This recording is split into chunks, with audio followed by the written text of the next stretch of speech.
Buzz is your rapid-fire look at the best political topics of the day. 3 topics, 30 seconds on the clock. Playing with us today, CNN contributor and Democratic strategist Maria Cardona and Amy Kremer, chairwoman of the Tea Party Express. Welcome to you both. Thanks for having us. Good morning, Carol. Thanks for being here. Okay, up first, a day after the Republicans released their much-anticipated autopsy, at least one prominent Republican has a problem with the findings. His name would be Rush Limbaugh. The Republicans are just totally bamboozled right now, and they are entirely lacking in confidence, which is what happens to every political party after an election in which they think they got shellacked. They think they got landslided, and they didn't. They think they've got to rebrand, and it's all predicted. They got to reach out to minorities. They got to moderate their tone here and moderate their tone there, and that's not at all what they've got to do. The Republican Party lost because it's not conservative. It didn't get its base out in the 2012 election. Right, so Rush seems to be putting the blame on Mitt Romney, who suddenly became a severe conservative after being a moderate Republican. Still, let's take a look at some of the true conservatives who were in the running for president in 2012. Rick Santorum, Newt Gingrich, and Rick Perry. All three made an appearance at CPAC, the influential conservative gathering, so we believe these are true conservatives. Our question today, though, would any of those true conservatives, Santorum, Gingrich, or Perry, really have beaten Barack Obama? Amy? Well, Carol, I don't think anybody was going to beat Barack Obama. He's a pop culture icon, and he's tapped into that generation that all they care about is pop culture. But, you know, when Rush is talking about people being conservative, he's actually not talking about the social issues, I don't think. I think he's talking about somebody that's physically conservative. And while I come from a red state, and I didn't think Mitt Romney's conservative for me, he was for his state. So it's all relative. But that's really what he's talking about. Maria. I agree with Amy. I don't think that any of the other candidates would have beaten President Obama. Now, I do agree with Rush that I think one of the reasons why conservatives didn't come out is because Mitt Romney was not a principled conservative. He wasn't a principled politician, period. But as a Democrat, I hope to God that the Republican Party listens to Rush Limbaugh's advice and they go even more to the right, because the problem was that they were so out of the mainstream, and Mitt Romney was not convincing anybody that that was not the case. All right, on to question number 2.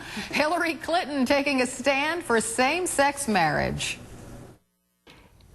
LGBT Americans are our colleagues, our teachers, our soldiers, our friends, our loved ones. And they are full and equal citizens and deserve the rights of citizenship. That includes marriage. Hillary Clinton's change of heart comes a few weeks after her husband said the Supreme Court should overturn the Defense of Marriage Act, which he signed into law.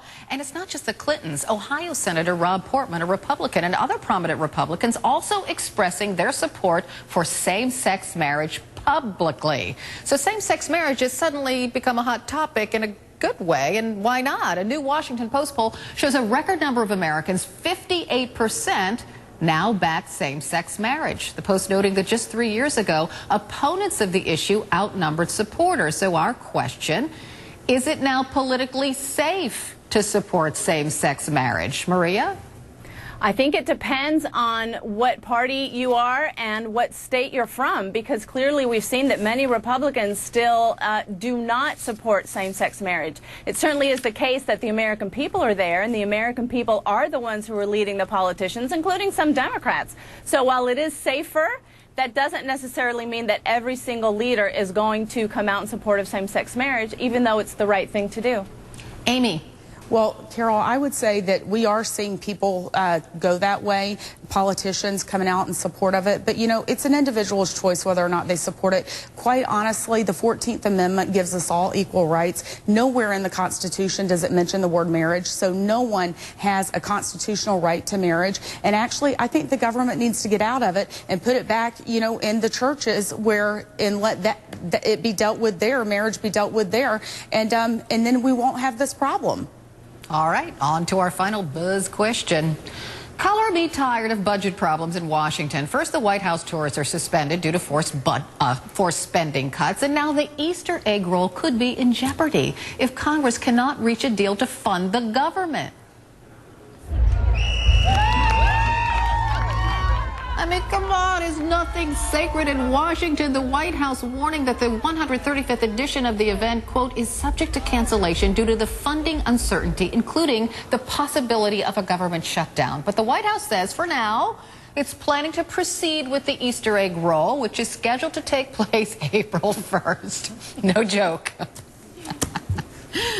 Oh, okay, so the question, what steps should Washington take to save the Easter egg roll? And why are we even talking about this, Amy? Well, you know, one thing we could do is we could stop sending money to these foreign governments of these countries that hate us. That would save a lot of money right there, and I'm sure it would pay for many Easter egg rolls in the years to come. But, you know, if Washington lived within their means and balanced their budget and didn't spend more than they brought in, we wouldn't have this problem. Maria. I think that President Obama needs to gather all of the leaders in the House and in the Senate, both Republicans and Democrats, and take them to Camp David and not let them go until they come up with a deal. And if they can't come up with a deal before the White House Easter egg roll, Carol, they all need to sign up for who's going to be the Easter bunny, which hour, and who's going to administer the Easter egg roll to those kids. Like that. We can all dress as the Easter bunny. Exactly. Amy Kramer, Maria Cardona, thanks for playing today. Thanks so much.